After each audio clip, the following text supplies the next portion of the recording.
do say we jabruchiri wa betena Ghana na o dwen krampo se ne obeton dan de aka ho no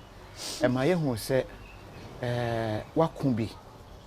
nenso din na aye den owu krade a enkwa entumi nyenti akoba ne sa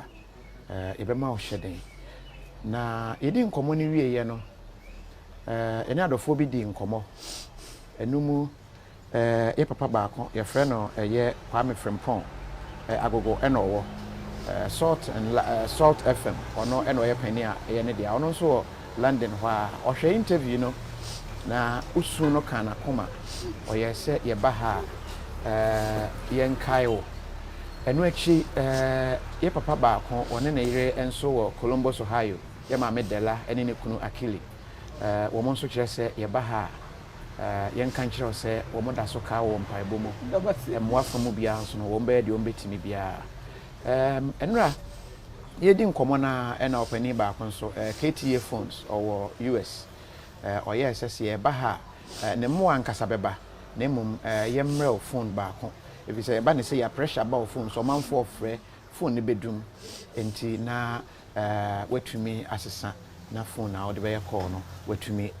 ede eno so aka ho enti edine kan KTA phone na e ka se yemfa emrel that's it. I'm Mr. Mamma. This is mini baby. I go feed into baby. You, mammy, what passion? And when she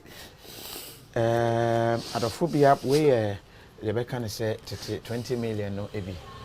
Say yemfa amount. Yema medela any adophobia on person ever bought womudin. And Kwame Frimpong,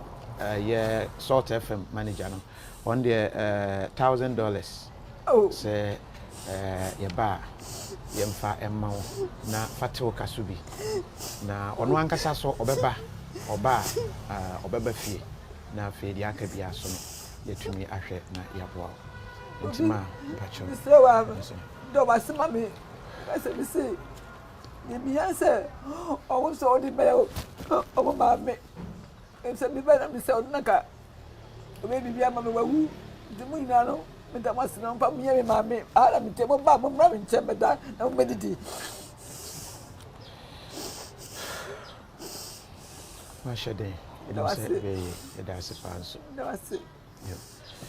henenti na usua ye nkomo a ye de ebre mo no aha na ye de mo